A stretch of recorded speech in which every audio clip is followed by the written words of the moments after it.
एक शादीशुदा जोड़ा था। शादी होने के कुछ सालों तक तो सब ठीक चल रहा था।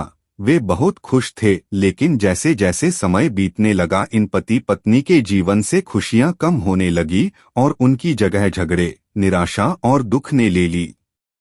पति पत्नी एक दूसरे से काफी ज्यादा प्रेम करते थे, इसलिए वे चाहते थे कि उनका जीवन फिर से पहले की तरह खुशियों से भर जाए।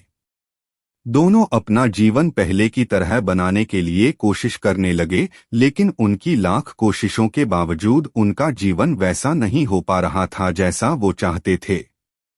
जब ज्यादा बड़ा बदलाव नहीं नजर आया, तो दोनों ने अपने कुलगुरु के पास जाकर इस समस्या का समाधान पाने का निर्णय लिया।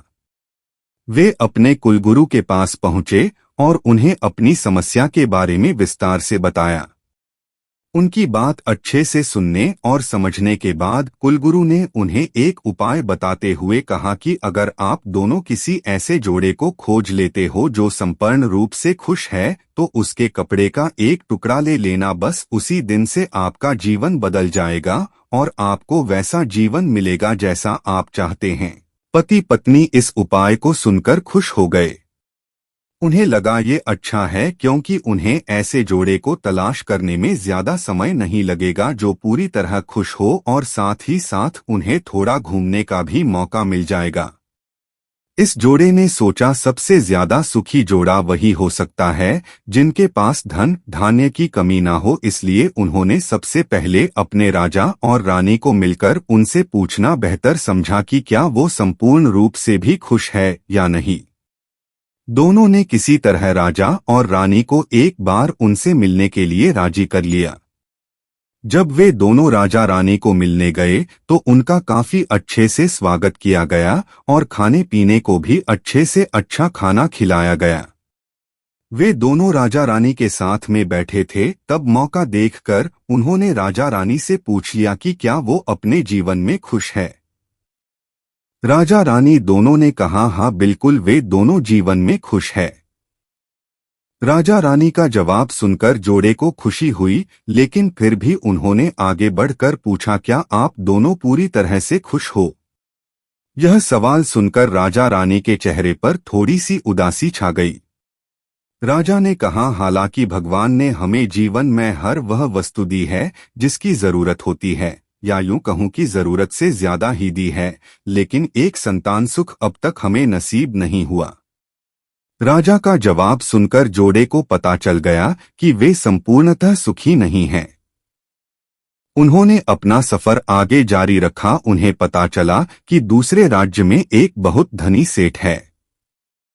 इस सेठ के पास धन दौलत के साथ साथ बाल बच्चे भी थे, इसलिए उन्होंने उनसे जाकर पता करना चाहा कि क्या वह पूर्णतः सुखी है या नहीं। उनके घर पर एक दो दिन रहने के बाद यही सवाल उनसे पूछने पर सेठ और सेठानी का कहना था कि सब कुछ होते हुए भी वह पूर्ण रूप से सुखी नहीं है, क्योंकि उनके 4-5 बच्चों को संभालने में उनका पूरा वक्त चला जाता है और उन्हें अपने जीवन में बाकी सुख भोगने के लिए समय ही नहीं बचता। पति पत्नी का जोड़ा वहां से भी निराश होकर निकला। वो अपने जान पहचान और अनजाने कई लोगों से मिले, पर अंत में उन्हें यही पता चला कि सबके जीवन में कोई न कोई ऐसी कुछ तो कमियां हैं जिनकी वजह से वो अपने आप को पूर्णतः सुखी नहीं समझते थे। अंत में पति पत्नी एक किसान दंपति से मिले जो दोपहर में खेत में काम करने के बाद खाना खाने के लिए बैठे थे। उनके चेहरे पर जो बेफिक्री और शांति उन्होंने देखी वो पहले किसी के चेहरे में नहीं देखी थी। जोड़े को लगा कि शायद अब उनकी तलाश खत्म हो जाएगी। किसान पति पत्नी के पास जाकर दोनों ने उनसे पूछा कि क्या वो अपने जीवन में खुश हैं। किसान और उसकी पत्नी ने कहा है बिल्कुल वो खुश है। जोड़े ने किसान से अपना अगला सवाल भी किया कि क्या वो जीवन में पूर्णतः खुश है। किसान ने मुस्कुराते हुए कहा बिल्कुल, दुखी होने के लिए उसके पास कोई कारण ही नहीं है। ऐसे ही हर तरह से सुखी दंपति की तलाश कर रहे जोड़े ने जब खुश होकर अपने सफर और कारण के बारे में बताते हुए किसान से उसके कपड़े का एक टुकड़ा मांगा, तब किसान चिंतित होकर बोला कि अगर उसके पास एक से ज्यादा कपड़े होते तो वो जरूर उन्हें अपना कपड़ा फाड़ कर दे देता। इसका यह मतलब था कि किसान भी पूरी तरह से खुश नहीं था, क्योंकि उसको चिंता थी कि अगर उसका कपड़ा फट गया तो अगले दिन क्या पहनेगा। अपनी खोज में पूरी तरह असफल हो चुके पति पत्नी को आखिरकार ये समझ में आ गया कि पूर्णतः सुखी और खुश इस संसार में कोई भी नहीं है। ये हमारे विचार ही होते हैं जो हमें किसी वस्तु को लेकर सुखी या दुखी, खुश या नाखुश करते हैं।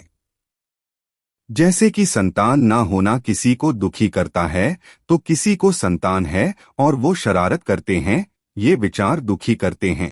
किसी को कम धन होना दुखी करता है, तो किसी को ज्यादा धन कोई चुरा ना ले, ये विचार दुखी करते हैं। कहानी की सीख।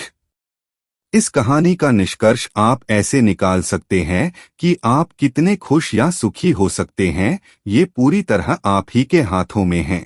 आप जितना चीजों के या सिचुएशंस के प्रति सकारात्मक विचार रखते हैं, आप अपने आप को उतना ही सुखी और खुश होने में मदद करते हैं।